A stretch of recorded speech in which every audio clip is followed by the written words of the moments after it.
गिबियावनो बयनिसिमबो खुलुमनायखौ जासिहरग्रोबाय।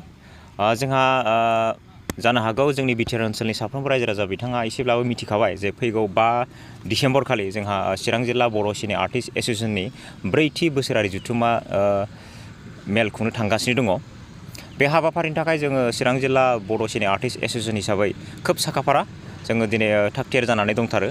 बेनिफ्राय जोंनि आरसि कमिटि बिथांमोनहाबो जायनाखि सान्थिपुर ओनसोलनि माखासे साननो हनो गोरों बिथांमोन आरो बिथांमोनखौ जोङो आरसि कमिटि दानानै होखादोंमोन बे हाबाफारिखौ खुंनांगौनि थाखाय। दा बिथांमोनहाबो खोब साखाफारा जानायखौ जों नुदों।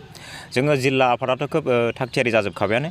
जोंहा जेरैहाय शर्ट भिडिअ'नि एवार्ड होनायमोन, best actor, best actress, best comedian बायदि बायदि। थिग बेबायदिनो जोंहा बेस्ट मिउजिक एलबामनिबो जोंहा बेस्ट एवार्ड होनाय जागोन। बेनि थाखायबो जों साखाफारा।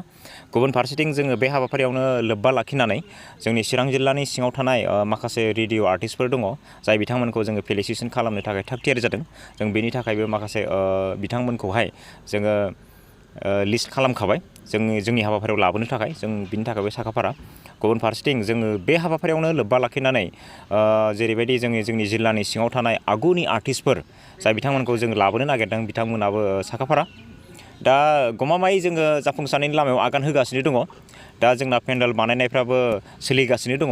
थ' बिनि थाखायनो आं खावलायहरनो नागिरदों जेनेबा चिरां जिल्लानि सिङाव थानाय साफ्रोमबो बर' सावथुन मुलुगखौ मोजां मोनग्रा, बर' माहारिखौ मोजां मोनग्रा, बर'नि कालसारखौ मोजां मोनग्रा साफ्रोमबो बिथांमोनहा जेन 5 डिसेम्बर खालि फुंनि समावनो लैहोर लैहोर फैनानै जोंखौ हेफाजाब होफैयो, जोंनि हाबाफारियावहाय थाफैयो, जोंनि हाबाफारिखौ नायफैयो। बिनि थाखाय आङो चिरां जिल्लानिल' नङा, अल बिटिआर ओनसोलनि साफ्रोमबो सुबुंनिसिम आङो चिरां जिल्ला बर' सिने आर्टिस्ट एस'सिएशन जानानै खावलायहरनाय थायो।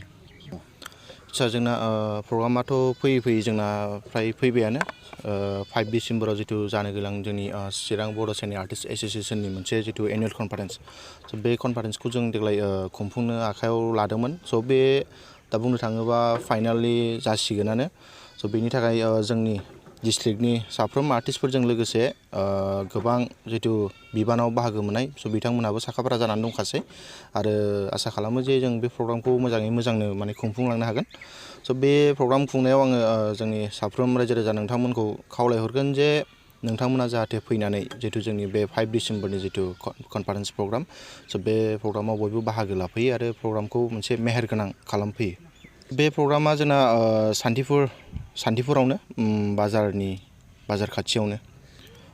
दाथ' जोङो खोनानाय बायदिबा जोंनि चिरां डिस्ट्रिक्टनिफ्राय गोबां सिनियर आरो जुनियर आर्टिस्ट बिथांमोना प्रग्रामाव फैनो रेडि जानानै दं। लोगोसे गोबां आर्टिस्टफ्रा माने बे प्रग्रामाव मोसागोनबो बा माखासे रलबो खालामगोन बेबायदि आरो। बे प्रग्रामाव जोंहा बुंबोनाय बायदियै डान्स कम्पिटिसन, लोगोसे सिंगिं कम्पिटिसन, बेजों लोगोसे आरो एवार्ड श' लानाय जादों। स' 5 डिसेम्बर खालिनो जोंहा मोसानाय आरो मेथाइ खननायनि फाइनाला जागोन आरो बेजों लोगोसे मोनायाव जोंहा एवार्ड श'बो दङ। गिबियावनो आं बयनिसिमबो खुलुमनाय जासिबाय। चिरां जिल्ला बर' सिने आर्टिस्ट एस'सिएशननो दिनै 4थि खेब खुंजानो लानाय कनफारेन्सआवहाय जों आलासि हिसाबै जोंहाथ' माखासे जोंनि चिरां डिस्ट्रिक्टनि माखासे एमएलए, एमसिएलए बिथांमोनखौथ' जों हांख्रायनाय जाखादों आरो बिथांमोना नुजाफैगोन। आरो लोगोसे जोंनि बिसानिनो सेन्ट्रेल बिसानिनो जोंहा आफादगिरि मानगोनां नेरसोन बर' साराबो नुजाफैगोन। आरो बेजों लोगोसेनो जोंनि ओनसोलनि जिखिनि इन्टेलिजेन्ट मानसिफोर दं बिथांमोनखौबो जोङो गांफा लाइजामजों जों हांख्रायनाय जादों। आसा खालामो जे बिथांमोनहाबो नुजाफैगोन। दा बिथांमोना बाहागो लानाय मेननि खोथाया जाहैबाय बिथांमोना फैनानै नायफैनो हागोन बा जोंनि खुंनाया मा सिस्टेमाव जागोन आरो जाया बेखौ बिथांमोना फैनानै नायफैनो बा मदद होनो जोंनो हागोन, बेखिनिल'। आं बेखौनो बुंगोन, जोंनि बर' सिने आर्टिस्ट एस'सिएशन जानानै बा मावफुं आफादगिरि जानानै जोंनि बिसाखौ जाय बिथांमोना बा सिनेमा जगतखौ जाय बिथांमोना मोजां मोनो, दा बिथांमोनखौ आङो हांख्रायगोन जे बयबो लैहोर फैनानै जोंखौ जाहाथे मदद होफैयो एबा जोंनि कालसारखौ जाहाथे गोजौ लेभेलाव दावगानो हानाय बायदि बिथांमोना जाहाथे जोंखौ थुलुंगा होफैयो, आं बेखौनो खावलायगोन। एक्सुवेलि जों बेखौ फुंनि 9टानिफ्राय जों सुरु खालामगोन। जोंहा फुंनि 9टायाव जोंहा प्लेस हस्टिं दं आरो माखासे हाबाफारिबो दङ। जों 9टानिफ्राय जों बेखौ मथा मथि सालु खालामगोन। थारैनो बे गुड कुइसन। जोंनि बिसाया बोसोरफ्रोमबो बेबायदिनो प्रग्रामखौ खुंबोबाय थादों।